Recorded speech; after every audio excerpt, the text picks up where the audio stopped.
Hello दोस्तों, आपका अपना परिवार ऑनलाइन यूनिक क्लासेस की ओर से स्वागत है। तो जैसे कि आप लोगों को पता है, हर रोज़ करंट अफेयर का कुछ इम्पोर्टेंट क्वेश्चन लेकर आते हैं। तो ठीक उसी तरह आज का जितना भी इम्पोर्टेंट क्वेश्चन है सारा का सारा लेकर आए हैं। तो चलिए आज का क्वेश्चन से शुरुआत करते हैं। बस शुरुआत करने से पहले आपसे रिक्वेस्ट है, आप हमारे चैनल को लाइक, सब्सक्राइब और शेयर जरूर करें। तो आइए चलिए आज चलते हैं पहला क्वेश्चन की ओर।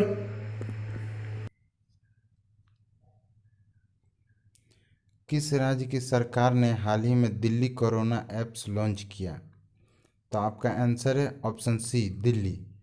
देखिए, दिल्ली का सरकार जो है कोरोना ऐप्स को लॉन्च किया गया है। किस लिए किया गया है?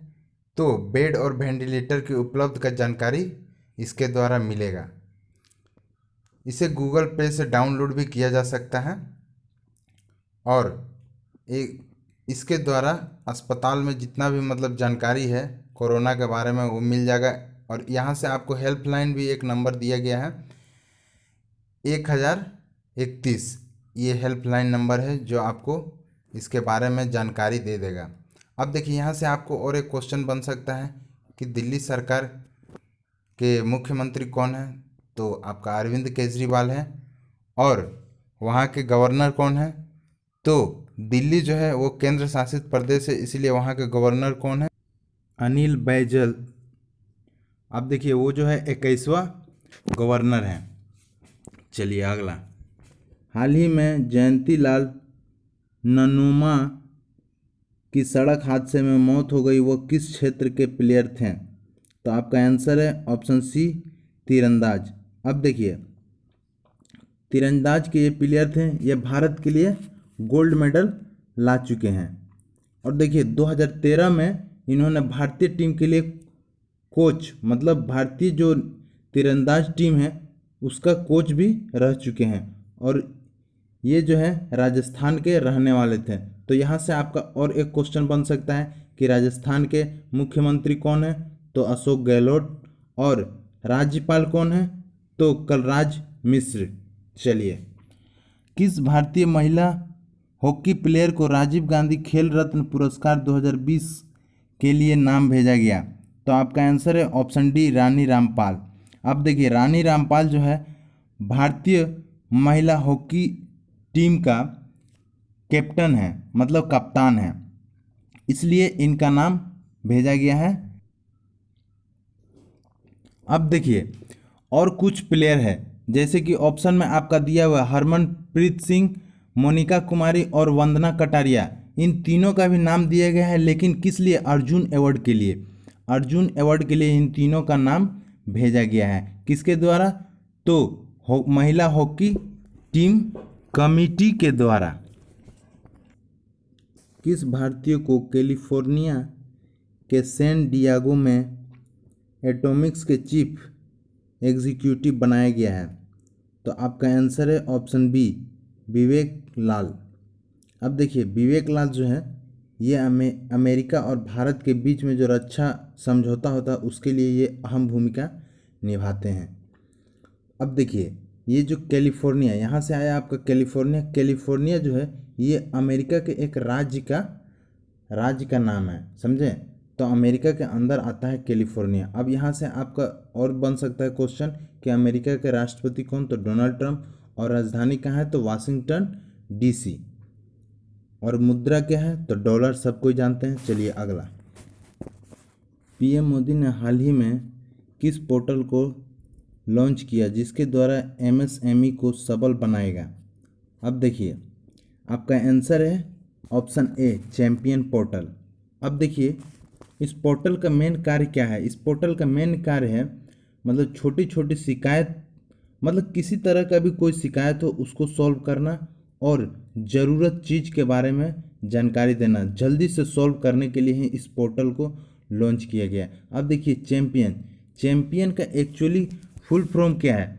तो देखिए क्या होता है, creation and harmonium application of modern process for increasing the output and nation strength. तो समझ गए आपका फुल फॉर्म क्या है। चलिए ओके, किस तारीख को भारत और ऑस्ट्रेलिया शिखर सम्मेलन होगा जिसमें हिंद प्रशांत क्षेत्र होगा अहम मुद्दा? तो आपका आंसर है ऑप्शन डी 4 जून। अब देखिए इस दिन जो है दोनों देशों के बीच द्विपक्षीय मुद्दों पर बात होगा। इसके अलावा कोविड-19 का भी चर्चा होगा और इसके अलावा G11 में शामिल होने के लिए भी चर्चा होगा। तो इतना आपको जानकारी रहना चाहिए। अब देखिए यहाँ से क्वेश्चन बन सकता है कि ऑस्ट्रेलिया के प्राइम मिनिस्टर कौन है? तो स्कॉट मॉरिसन है। और कैपिटल कहाँ है? तो कैनबरा है। और मुद्रा क्या है? तो ऑस्ट्रेलियाई डॉलर होता है। तो इतना आप याद रखिएगा। चलिए अब अगला, कोविड-19 मरीजों के लिए 1 लाख बिस्तर तैयार करने वाला देश का पहला राज्य कौन बना? तो आपका आंसर है ऑप्शन ए उत्तर प्रदेश। अब देखिए उत्तर प्रदेश में लगभग 75 जिलों में मतलब इसको बनाया गया है सब मरीजों के लिए। अब देखिए इसमें 3 स्टेज रखा गया। पहला और दूसरा स्टेज जो है हल्के लक्षणों वाले संक्रमित जो लोग हैं उनके लिए है, और तीसरा स्टेज जो है जो गंभीर रूप से संक्रमित हैं उनके लिए अलग किया गया है। तो आपको जानकारी मिलेगी। अब देखिए गवर्नर कौन है? तो गवर्नर यूपी के कौन है? आनंदीबेन पटेल। और मुख्यमंत्री कौन है? तो योगी आदित्यनाथ। चलिए अब अगला, भारत सरकार के किस मंत्री के द्वारा खेलो इंडिया ई पाठशाला कार्यक्रम का उद्घाटन किया गया? तो आपका आंसर है ऑप्शन सी किरण रिजिजू। अब देखिए सबसे पहले तो आपको किरण रिजिजू है वो खेल मंत्री हैं, यहाँ से आपका क्वेश्चन बन सकता है। और आपको जानकारी रखना पड़ेगा कि इस कार्यक्रम का उद्घाटन करते समय युवा तीरंदाजों और तीरंदाजी कोचों के साथ साथ देश भर के विशेषज्ञों ने भाग लिया था।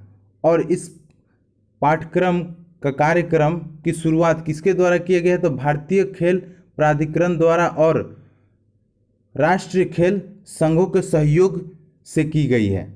तो चलिए अब अगला, यस बैंक ने गिरवी रखे गए शेयरों के जरिए डिश टीवी में कितने प्रतिशत की हिस्सेदारी का अधिग्रहण किया है?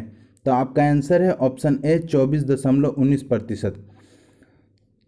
24.19% यस बैंक ने अधिग्रहण किया है। अब देखिए डिश टीवी और कुछ अन्य कंपनियों का जो कर्ज है वो गिरवी कम से कम कितना रखा गया है? तो 24.53 करोड़ के शेयर को अधिग्रहण किया गया है। कुछ अन्य मतलब यस बैंक है और कुछ अन्य व्यावसायिक बैंकिंग जो है उसके द्वारा। अब चलिए यहाँ से आपका क्वेश्चन बन सकता है कि यस बैंक का मुख्यालय कहाँ है? तो मुंबई में, महाराष्ट्र। और यस बैंक के एमडी और सीईओ कौन है? तो प्रशांत कुमार हैं। चलिए अब अगला, भारत सरकार के इस्पात मंत्रालय के सचिव का कार्यभार किसे सौंपा गया है? तो आपका आंसर है ऑप्शन ए प्रदीप कुमार। अब देखिए प्रदीप कुमार जो है जम्मू कश्मीर कैडर के आईएएस अधिकारी हैं और अभी इन्हें ही इस्पात मंत्रालय के सचिव का कार्यभार संभालने के लिए दिया गया है। अब देखिए इससे पहले जो प्रवीण कुमार हैं वो क्या कर रहे थे? तो कार्मिक और प्रशिक्षण विभाग के विशेष सचिव और स्थापना अधिकारी के रूप में तैनात थे। अब देखिए यहाँ से आपका क्वेश्चन बन सकता है कि केंद्रीय इस्पात मंत्री कौन है? तो धर्मेंद्र प्रधान है। ये भी आप जानकारी रखिएगा। तो चलिए आज के लिए इतना ही। Okay bye.